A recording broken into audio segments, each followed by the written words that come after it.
Welcome to the GSMC Car Podcast, the show that takes you on a journey to the automotive world. We talk about the latest news, from new makes and models to new technology to all of the must-have options available. Whether you're a fan of the old classics, love the latest models and technology, or have never met a vehicle you didn't want to work on, the GSMC Car Podcast has something for every car enthusiast.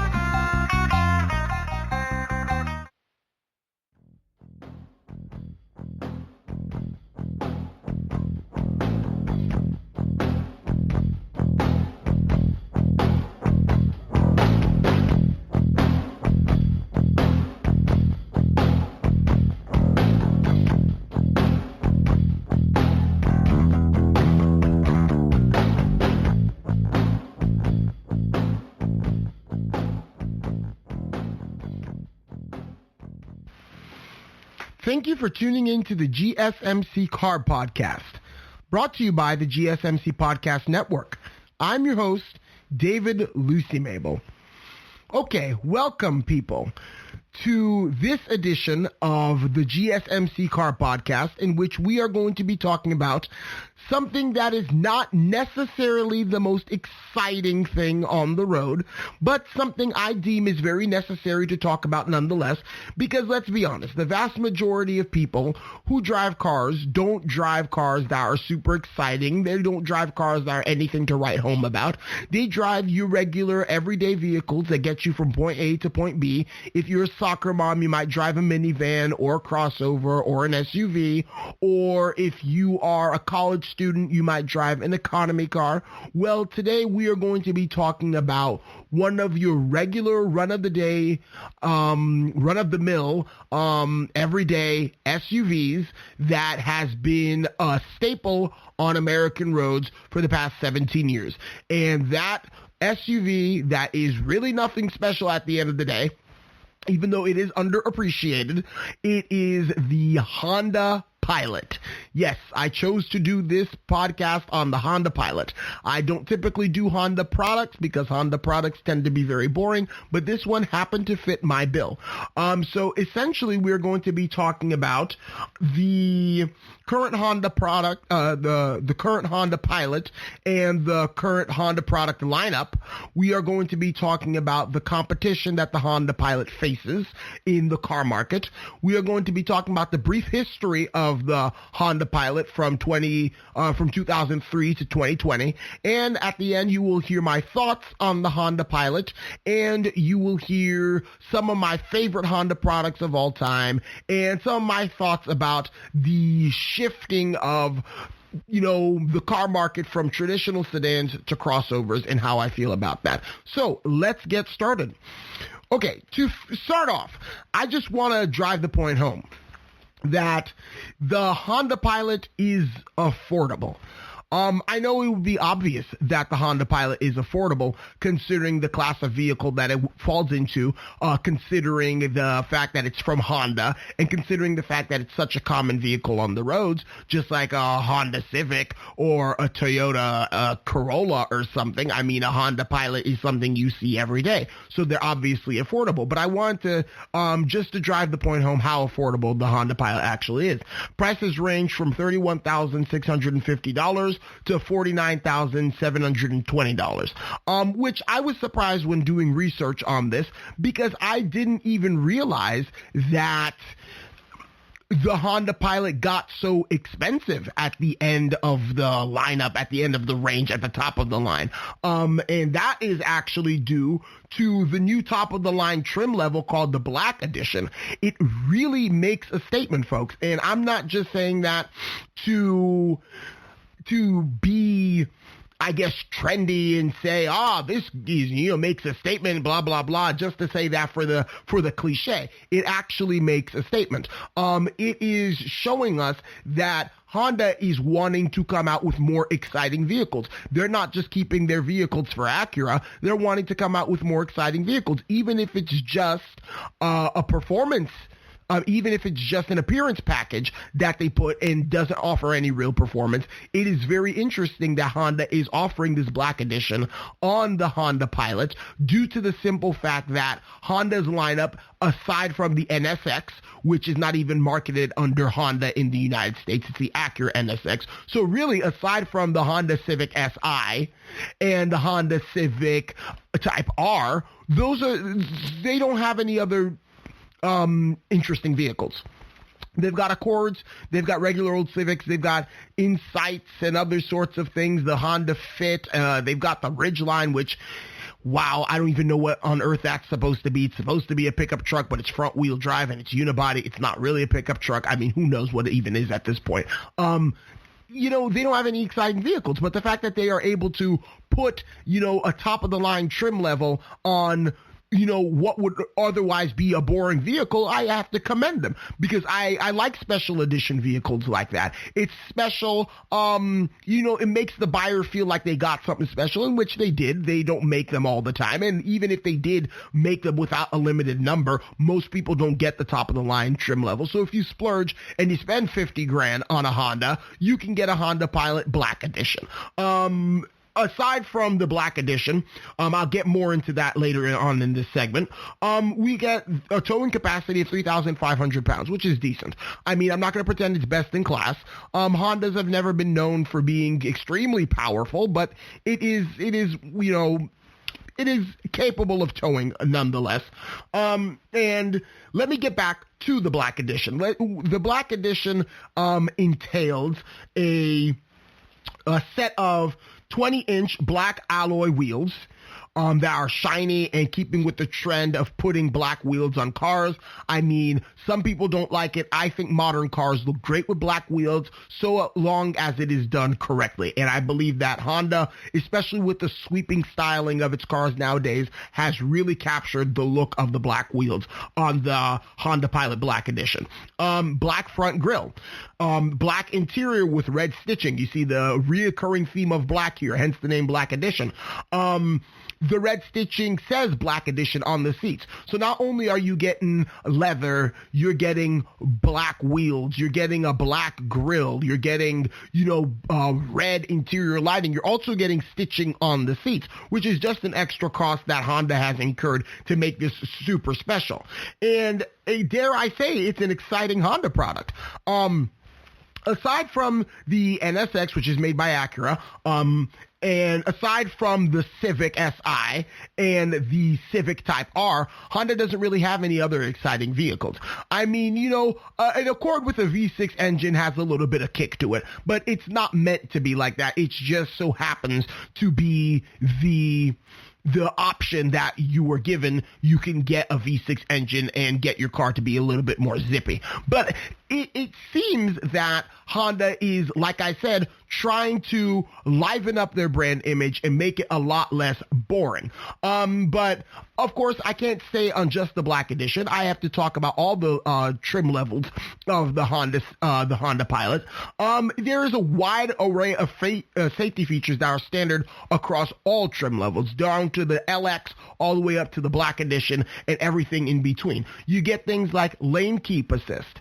Lane keep assist is great on a modern vehicle, especially modern vehicles that are going to be purchased by families, that are going to be driven by mothers who are hauling around young children to school, to soccer practice, to daycare, to camp, to whatever they may be doing at that time of year. Lane keep assist, collision mitigation braking systems, those things are important. The collision mitigation braking system is actually something I found really interesting, because it's basically an emergency braking system in case if the car detects a front end collision could happen. But this one seems to be different in the sense that Honda makes it sound as if though it's not stopping the collision from happening, but it's only making it better in case if it does, or in the event that it does happen. So it's like, oh my goodness, car in front, you are going to crash. I am going to brace for impact by applying the brakes. It's not going to stop you from hitting the car in front of you. It's just going to mitigate the fact that you're going to hit them, and it's bracing for the impact, but it knows that the impact is inevitable, which I think is, I mean, if you can make the car mitigate the crash, why not just make the car stop the crash? But I guess some things are just genuinely unavoidable, and a road departure mitigation system is the same thing. It senses that you're coming off of the road, and so instead of stopping you from coming off the road, it brakes so that you don't go completely off the road or whatnot. It doesn't like steer you back. It's just kind of, it's kind of, I don't know. I think it's kind of half done on Honda's part. Adaptive cruise control is always nice, especially in places where you get bumper-to-bumper traffic. You could put your adaptive cruise control. It measures the distance between you and the car in front of you. It goes and it drives faster. It drives slower depending on how traffic is moving, and with not much input from the driver. The current Honda lineup is very successful, I will say. You see Hondas all the time.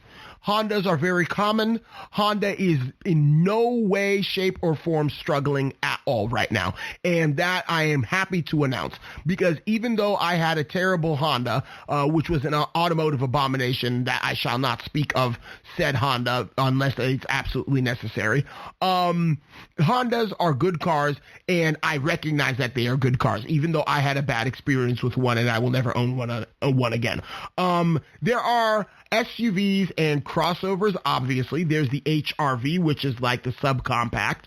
You get the CRV, which is the compact. You get the Passport, which I guess is another compact, maybe slightly smaller than the CRV, maybe slightly larger. I'm not sure exactly what they're trying to go for there. Why is there a Passport and a CRV? I don't know. And then you've got the Pilot, which is considered mid-size, but fulfills the role of the full-size SUV in Honda's lineup. You get cars. By cars, they mean sedans, coupes, things of that sort. Hatchbacks. You get the Civic, which comes in hatchback, coupe, and sedan, and in the SI and Type R versions. You get the Honda Insight. Honda Insight has always been a hybrid car.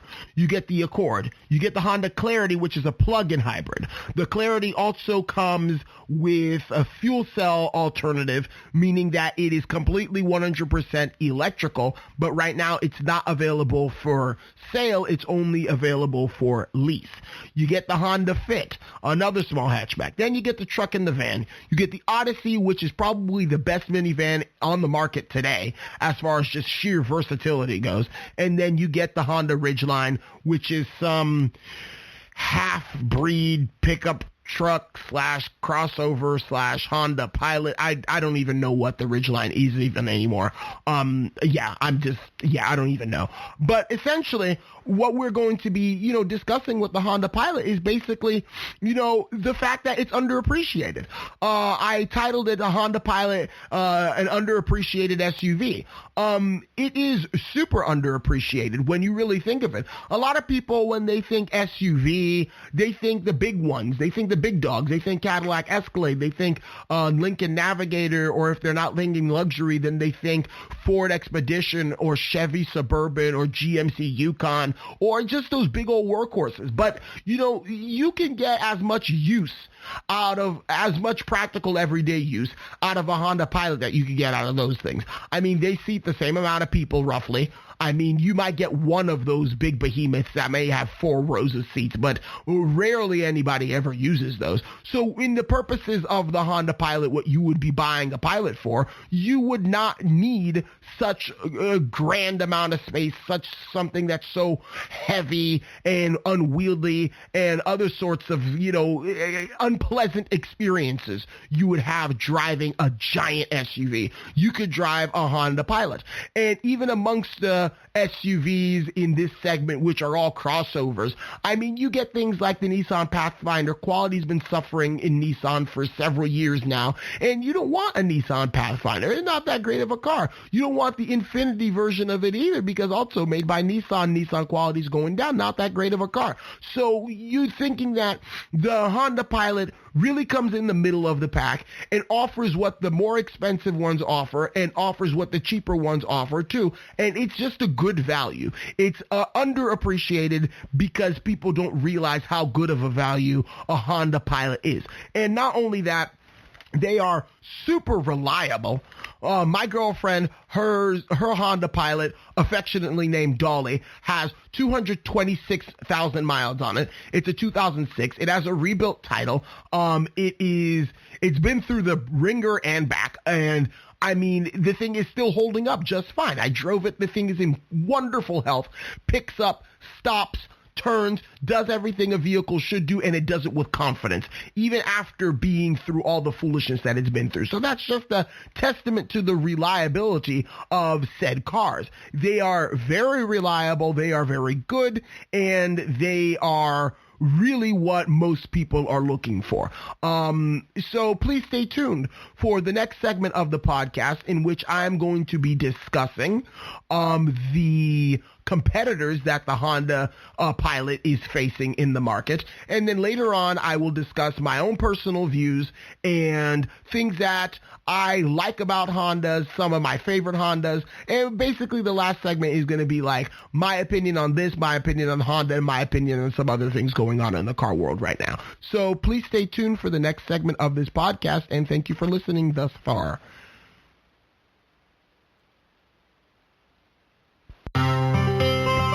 Are you a business owner?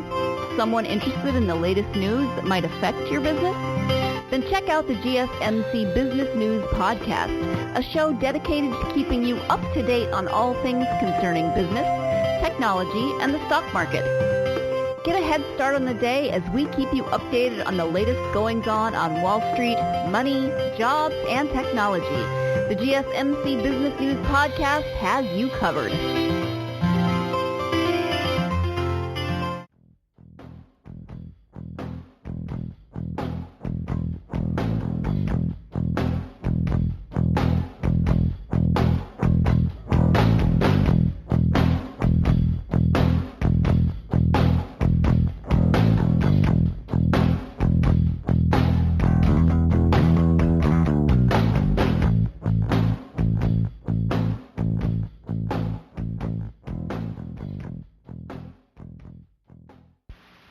Alrighty then, welcome back, car lovers.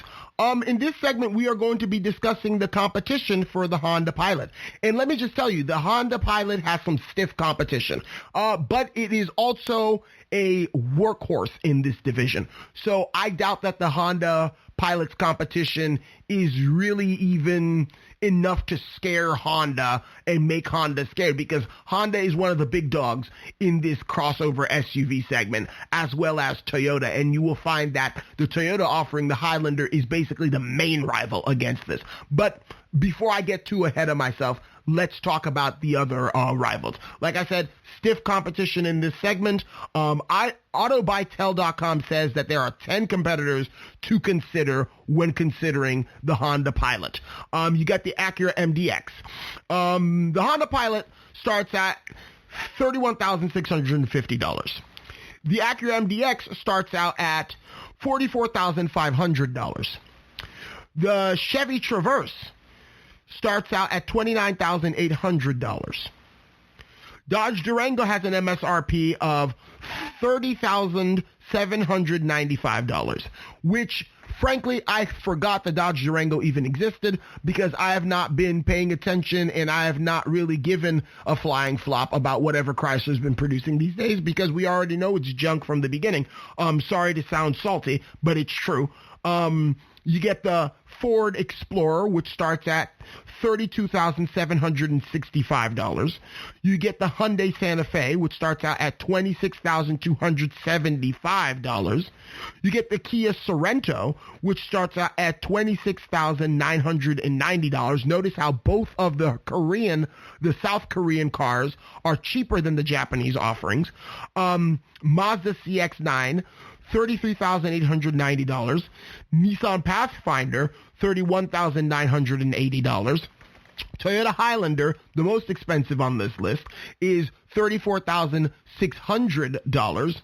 A Volkswagen Atlas, which I didn't even consider to be a rival against the Honda Pilot, but I suppose it is. It is in that class after all. It starts out at $31,545. And those are the 10 that the Auto Buy Tell list included. There's some gripes about that list, but let me just say that the Acura MDX is not a competitor to its own sibling, the Honda Pilot. Acura MDX is built on the same platform as the Honda Pilot. It's built on the bones of the Pilot.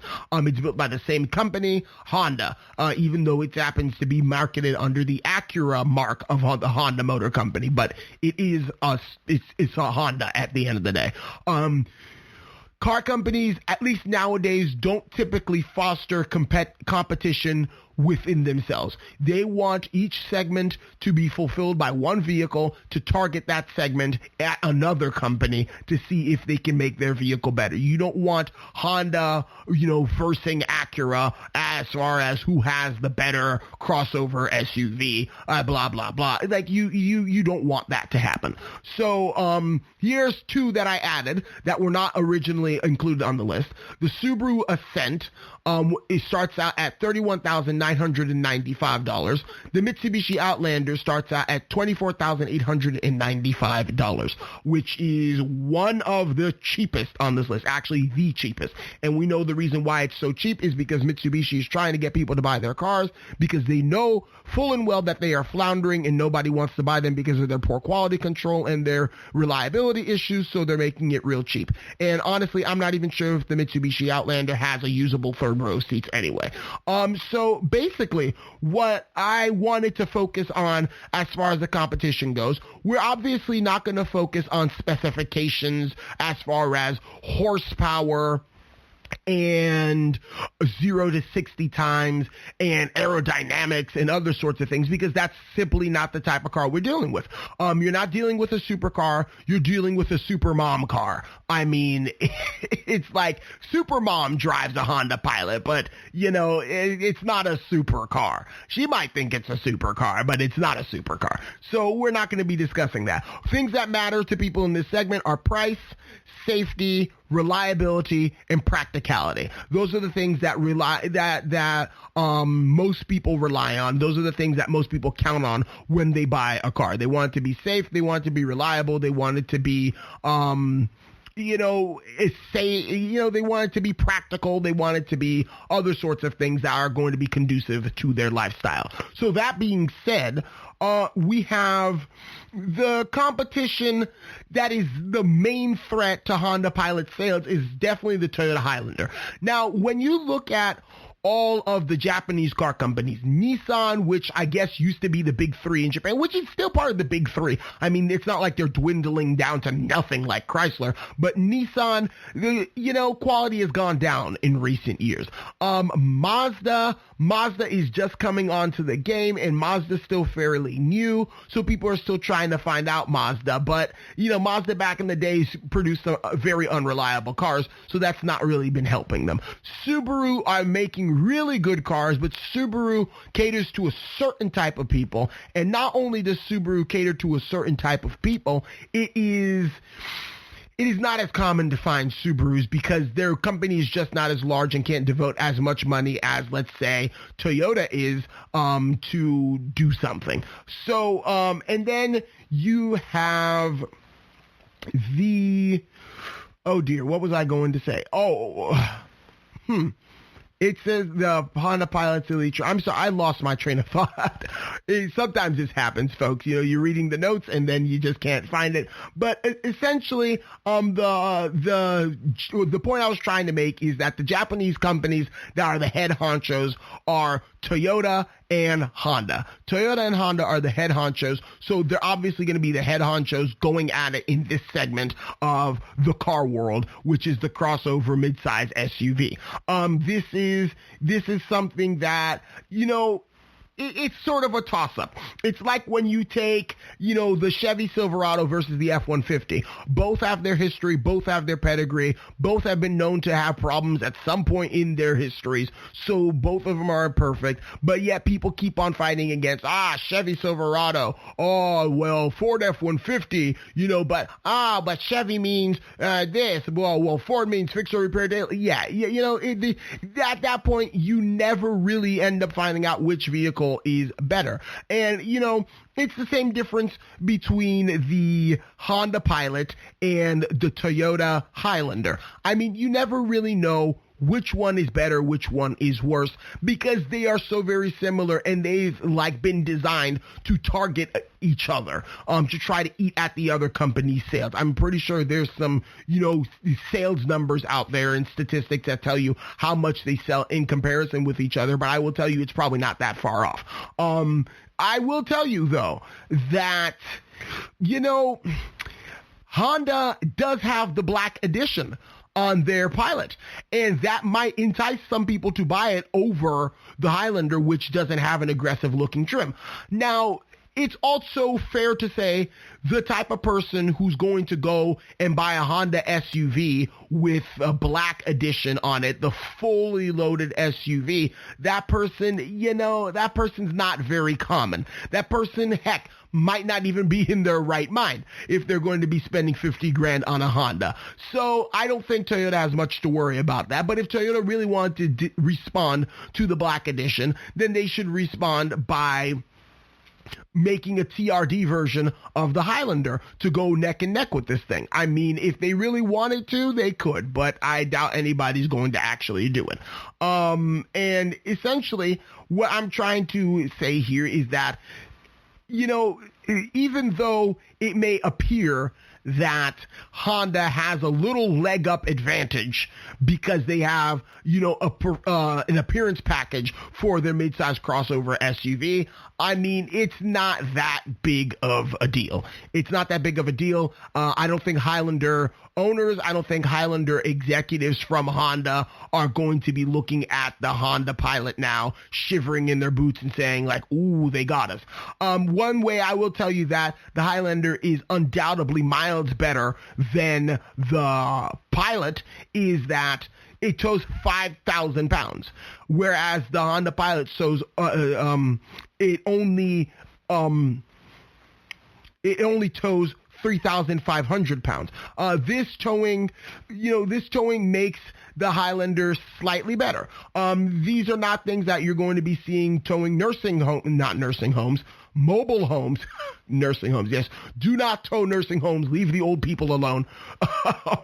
Slip of the tongue there. But these are not the things you're going to be seeing towing motorhomes, towing RVs, or other things of that sort. These are the sorts of things you're going to be saying that are going to tow a trailer, might have a jet ski on the back of it on their way to vacation, something super simple, something that's not heavy. I mean, the Highlander's more than capable of doing all of that, but that's not what it's doing currently. But, look at, the thing is, it's like, look at the Pilot. I mean, it's only towing 3,500 pounds, and look at the Highlander. So this should prompt Honda to step up their game a little bit if they really, really want to go neck and neck, and with the Honda, with the Toyota Highlander. So it's actually a very good thing that there is competition, but you can see, in my own personal opinion, based on my research, that the Toyota Highlander is just ever so slightly better than the Honda Pilot in this category. So just to show you that even with the other ones competing, the Toyota Highlander and the Honda Pilot are the ones that are being focused on, especially in the article that I read. It's the one that it was being compared to. These two are basically the top dogs of like their senior graduating class, and one is valedictorian, the other one is salutatorian, but it could be changed at any moment. I mean, that's the relationship that you see between the Honda Pilot and the Toyota the Toyota Highlander. So it's not to say one is better than the other. It's just when you get into that segment, it's about a lot more of the things you don't see. A lot of times it's peace of mind. It's peace of mind that goes in knowing that you're buying a proper car and that you're going to take care of baby and that, you know, it's going to be good and you're not going to have to worry about your kids being unsafe riding with you. Part of it's just peace of mind. It's not that, I'm going to be looking at the horsepower numbers on this Honda Pilot to make sure that it can beat my Mustang off. That's not what it's for. That's not what it's for. You all, you know, it's peace of mind. It's security. It's knowing that you're not always going to be having to change things and get things repaired when you buy a Honda or even a Toyota in this case. But we're focusing on Honda here. So that's basically what is so wonderful about the Honda Pilot and how it stacks up against its competitors. The competitors, I will say, are stiff competition, but the Honda Pilot has come out on top. It's ridden over all the other ones, and you have a wide selection and wide array of places that you would like to go with the Honda Pilot and the Toyota Highlander. So please stay tuned for the next segment in the podcast in which I am going to be talking about the history, albeit the brief history of the Honda Pilot, where it started out, where it is today now, and we're going to be talking about my opinion on the Honda Pilot in the last segment of the podcast. So please stay tuned until then, and please enjoy the break.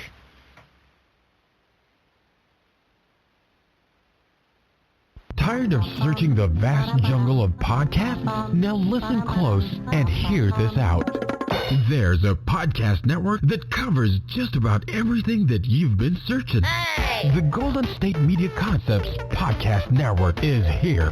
Nothing less than a podcast bliss with endless hours of podcast coverage. From news, sports, music, fashion, cooking, entertainment, fantasy, football, and so much more. So stop lurking around and go straight out to the Golden State Media Concepts Podcast Network. Guaranteed to fill that podcast itch. Whatever it may be, visit us at www.gsmcpodcast.com. Follow us on Facebook and Twitter, and download us on iTunes, SoundCloud, and Google Play.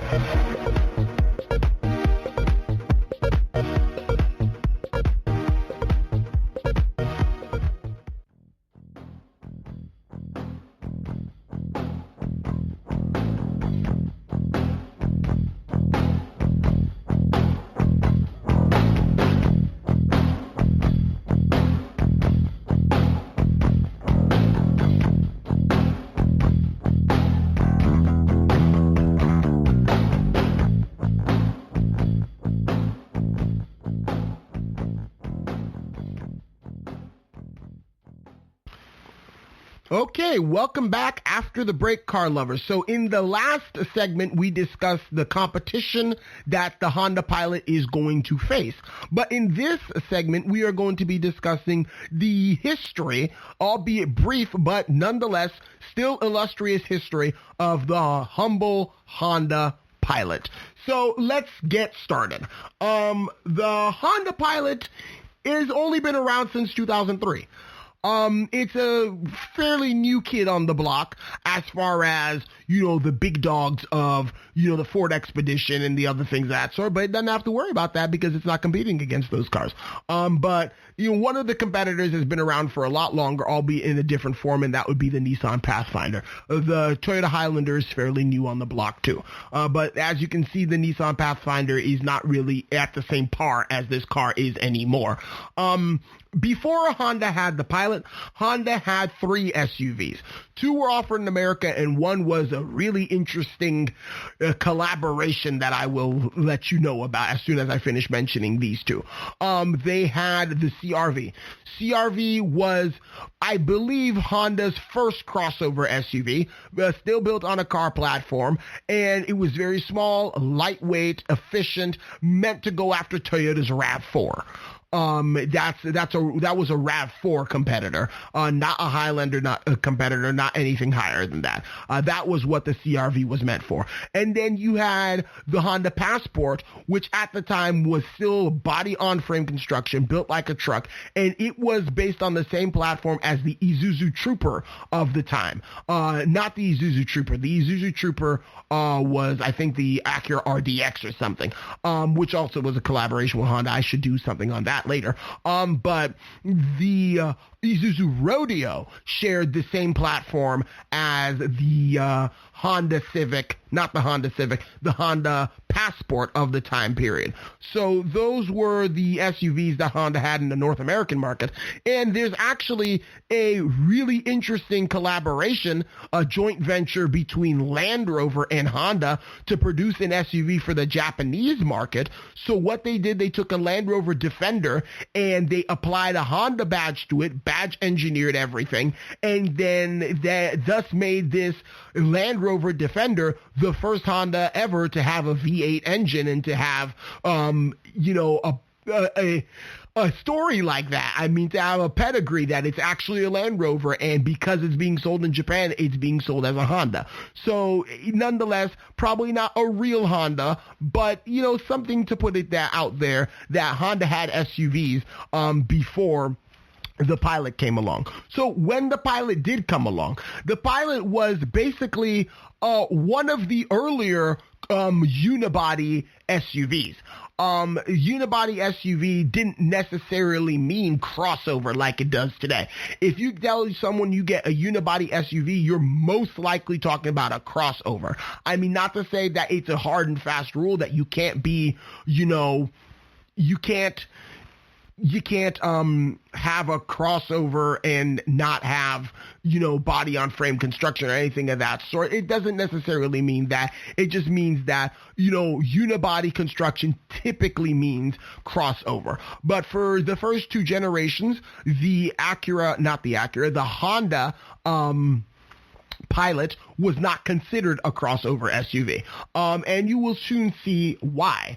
Something similar happened to the Nissan Pathfinder. It used to be a body on frame construction SUV. It became a unibody SUV, and then it finally became a crossover SUV as it is today.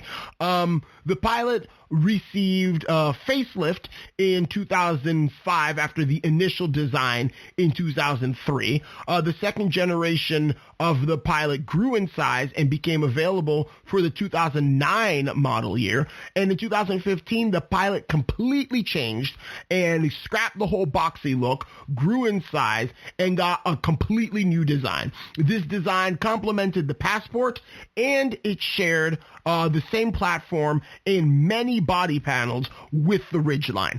So you got the Ridgeline, the Passport, and the Pilot all on the same platform of cars, and this is what Honda has decided to do with the Honda Passport. The Pilot was making headway in unibody SUV markets before it was even cool. I mean, if I may say that cliche, oh, well, they've been doing it before it was cool. That's basically what the Honda Pilot has been doing.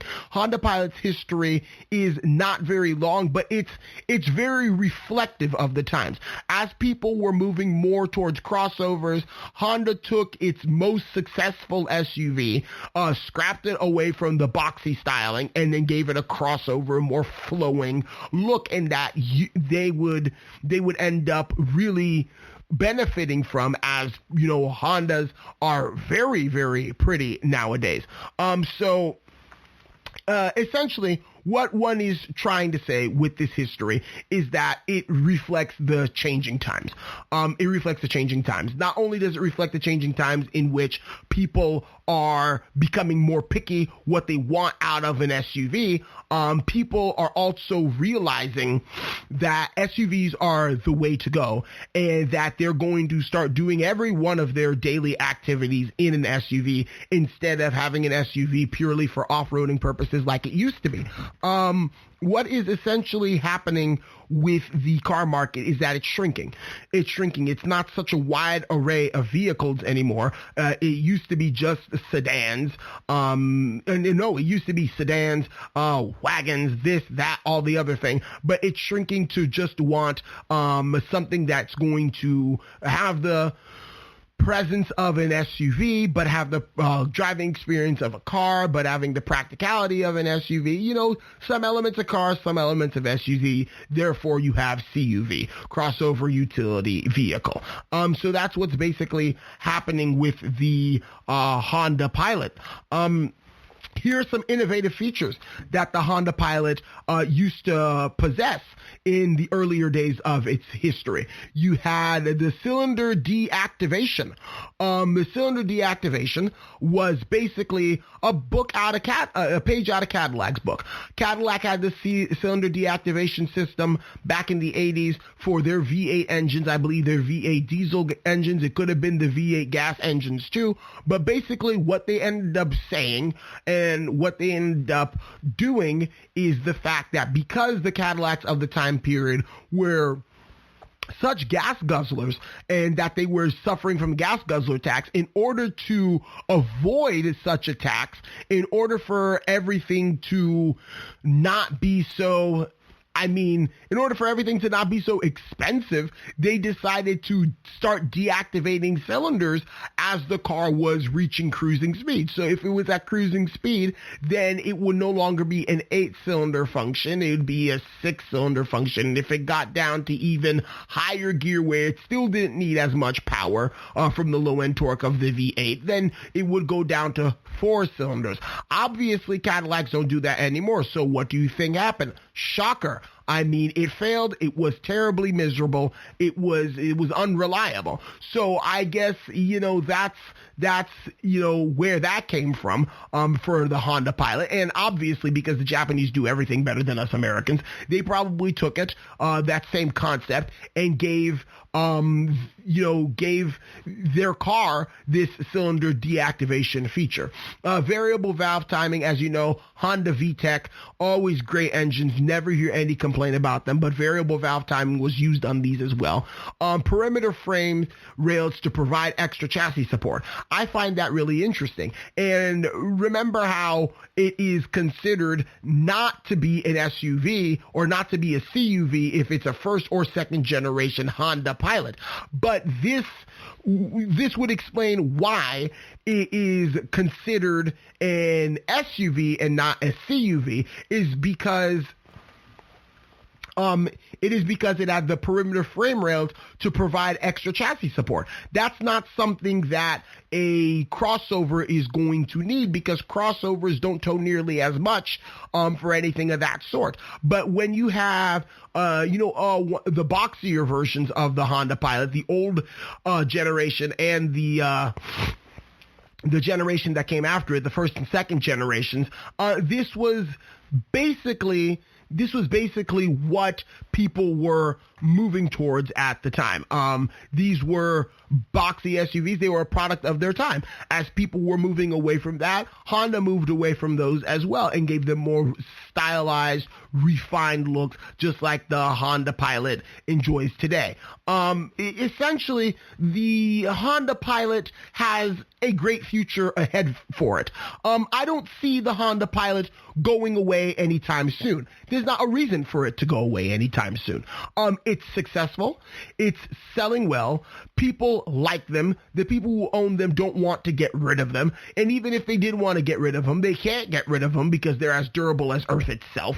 You've got a high and mighty and bright future ahead of the Honda, Pilot. And what I would say is that, the car will continue to get better and better as generations go by. They will end up, becoming something that is very special. And you don't want to stop that from happening. So the future of the Honda Pilot, in my opinion, rests on the success from its past. It's always been successful, and it will continue to be successful into the near future. It is a really good car made by the Japanese. Japanese are not known for making bad things. Honda's not really known for making bad things. I've been in Honda Pilots before. They are able to make it affordable, but still offer Buick levels of luxury in them, in which you will find that out more in my last segment, in which I tell you about how much I appreciate the Honda Pilot. You get in there soft touch materials. You can tell that it was well built, that this was not a car that was abused. This is not a car that was, an afterthought from the factory. This is a car that was meant for people to ride in, comfortable, in comfort and in style, and that they would be able to carry on their activities in a Honda Pilot instead of going elsewhere. So this is basically what I have to say about the history of the Honda Pilot and the future that the Honda Pilot is inevitably going to face, and the future that it's going to take by storm, by the way. And thank you for listening this far into the podcast. Please stay tuned for the next segment, in which I'm going to be talking about my personal opinion on the Honda Pilot, things that, are interesting about them, things that I find interesting, and basically I'm going to be talking about some of my favorite Honda products, and I'm also going to be talking about basically what I think of the state of the car world right now, where cell phones, not cell phones, the state of the car world right now, where we're going to be talking about how sedans are being replaced by crossovers rapidly, and how cars aren't really being made anymore. So please stay tuned, and I hope you enjoy the break.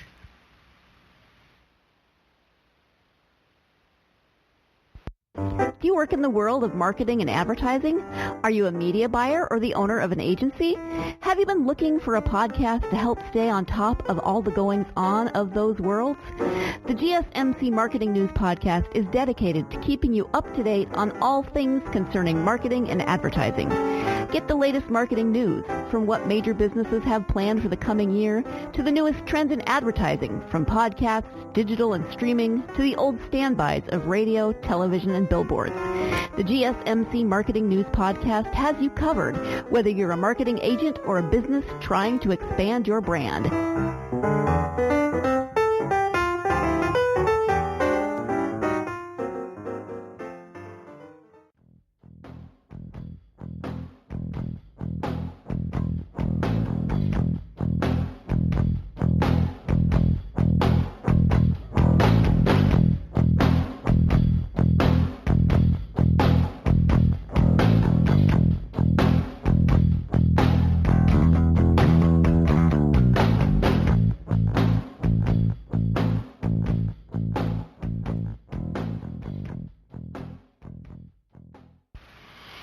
Okay, hello, and welcome back, wonderful car people. This is basically the segment in which I can discuss my opinions, I can tell some short stories, and I can, really love on the Honda Pilot. The Honda Pilot deserves my love. The Honda Pilot is a good SUV. As some people would say, it's the best SUV. It's great. It's awesome. It's making SUVs great again. I mean, the Honda Pilot, I really appreciate it. In the last segment, we discussed the history of the Honda Pilot, what it's currently doing, and what the future holds for the Honda Pilot. And now we are going to be talking about my own opinion. I will say it's a very competent SUV. I know that doesn't mean much when you're saying, when you're giving things compliments. It's like if your teacher were to ask you, what do you think of me? I can say, well, you're competent. And the teacher might not necessarily be thrilled with that answer. They want an actual compliment. But in this case, I'm using competent as a compliment because there are so many incompetent vehicles out there that say that they can do one thing, but they can't do it. And you can rest assured, Hondas, once they say they're going to do something, they've made up their mind to do it, they are going to do it. Meaning that it's not saying that the Honda has a mind of its own and it can choose whether to do something or not, meaning that these cars are very reliable and very loyal, and you don't have to worry about them going bad on you all of a sudden after, so much time. So a very competent SUV. For example, speaking of longevity, my girlfriend, her car is a 2006 Honda Pilot. It has been through everything. It's been through everything. I mean, it was front end damage real bad, caused it to get a salvage title. They rebuilt it. Katie drove it for several thousand miles, is still driving it, has 226,000 miles on it. And this is not a car that has received regular maintenance in its life. It's such a trooper. That's how good these cars are. You get a car for life if you buy a Honda Pilot. It has Buick levels of luxury. Speaking of my girlfriend's car, I sat inside of it. And of course, 226,000 miles, you're going to see some wear and tear on the interior of a car. But the leather on her seat wasn't even cracked. This was good quality materials. This was what I expected to be treated like if I were in a Buick. I mean, if I were in, even some older Cadillacs. I feel like this is how well the materials have been put together, and this is how good of the comfort of a Honda Pilot is. I was driving your car, and everything was supple. It was soft to the touch. No harsh, hard, cheap plastics that are not fitted properly, that are going to be rattling when you go over bumps. No. None of that. Even in a 14-year-old Honda Pilot that has over 224,000 miles on it and is still kicking. Even in that, you still feel great. It's well built, and it's well built just like so many of the other Honda products. I touched on that when I was saying that it had Buick levels of luxury. But, even my friend, even my girlfriend, her car, through all it's been through, still runs and drives perfectly. It picks up. The only thing that's wrong with it is that the AC compressor has gone out, but the AC compressor had gone out after 14 years, being the original AC compressor from the factory, and the AC compressor lasted over 200-something thousand miles. So it's build quality. All of that is build quality, and the car is still running just fine today, because, it's a Honda Pilot. You don't expect these things to die. They're infinitely reliable. They're as durable as Earth itself. Once you get one, you're going to have to will it to your great-granddaughter or your great-grandson, because you won't be able to drive it in the afterlife as much as you want to drive it in the afterlife. It's not going to go to the afterlife with you because it ain't going to die. I mean, those cars don't die. They are there, and they are there to stay. You get the fact that it's easy to drive. I drove the Honda Civic. I drove the Honda Civic. Yes, this is true. I did drive the Honda Civic. I used to own a Honda Civic, but I drove the Honda Pilot. The Honda Pilot was a good vehicle. The Honda Pilot handled not too far off from my car that was several inches lower to the ground. It was exactly what you wanted from a crossover SUV. The fact that it was, more rugged than an automobile, more practical, yet still handled like an automobile, and yet still handled like, something that you were familiar with driving. It's not like my dad's former Nissan Armada that was, 17 feet long, like nearly 6,000 pounds. I mean, body on frame. This thing was a behemoth. I mean, that's not the feeling I got from the Honda Pilot. And get this, the Honda Pilot seats just as many people as that Nissan Armada did. The Nissan Armada sat 8 people. My girlfriend's Honda Pilot seats 8 people as well. So, I mean, what's the big idea? You don't need something that's going to be that lumbering and that difficult and that gas guzzling to drive until you can find someone to be willing to, put that much money into such foolishness if they need more space, or if they need a bigger truck for some odd reason. It's handled like a car, and I appreciated that. It's a bit on the boring side, but so are all other crossovers. I feel like as the trend continues of putting, appearance packages on cars and performance packages, as long as that continues into the future, I would very much like to see some competition spring up, but frankly, I would very much just like to see what it would be like for Honda to not be so boring, but to offer fun crossovers, just like, the other things. I mean, and the new Honda Pilot is very stylish. I believe all of the Honda Pilots are good looking cars, but this one is by far the best. It's the perfect car for a suburban soccer mom. It is a perfect car for anybody who wants a bit more fun than a minivan. It can hold its own. It can hold its own against rivals, and the Toyota Highlander may be a cause for concern. Even though it can hold its own against rivals, indeed, but the Toyota Highlander may be a cause for concern simply because of how successful the Toyota Highlander has been, and because it can tow 1,500 pounds more.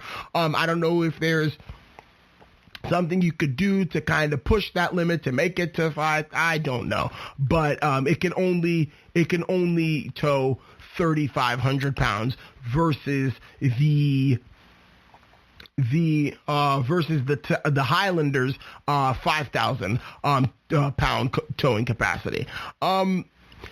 Everything is going well at Honda. So I don't think Honda is going to need to be extremely careful, is going to need to be extremely fearful, I should say. Of course, they're wary of the other car companies and what they're putting out there, but Honda has really made leaps and bounds as far as the design of this Honda Pilot and all the other things that go into it, not just design, but interior features, engineering, the physical act of building it itself. They've done a wonderful job with it. And that's basically what I have to say about the Honda Pilot, but I will also like to mention some of my favorite Honda cars of all time, including the Honda Prelude, something that I feel like Honda should bring back to combat the 400Z, to combat the Supra. You could have Supra, you could have 400Z, and you could have Honda Prelude. If Honda, learns to pick it up a little bit, and actually, pay attention to what's going on in the car market, not just filling in, empty spots with these things, but, to actually give the people what they want.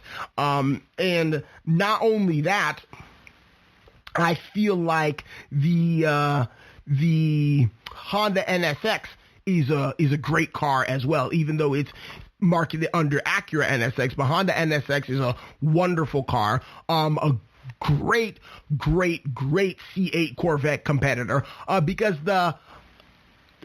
the Honda NSX has always been your economy supercar, if I could put it that way. The interior was never anything special. Being inside of a Honda NSX, you would not know you were any different from a 90s Honda person by the fact that the interior looked very much the same way as that. And I believe that, the Honda NSX,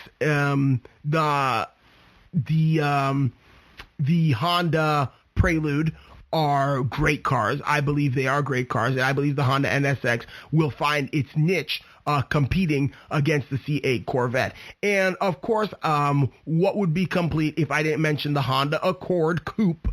The sedan, never cared much for it, but the Coupe was really nice. My friend Brienne in high school had one, a Honda Accord Coupe, and it was red with beige leather. And again, it was one of those things, whenever I sat in it, you would feel the materials. They didn't feel cheap. You felt like you were sitting in a Buick. I mean, Honda has really done a great job as far as, designing these things, as far as making sure they fit together. There's a good fit and finish on these things. So I would say that just as a, let's recap a little bit. I mean, we spoke about the new Honda Pilot that's coming out. We talked about some of its trim levels. We talked about the competition that it's going to face.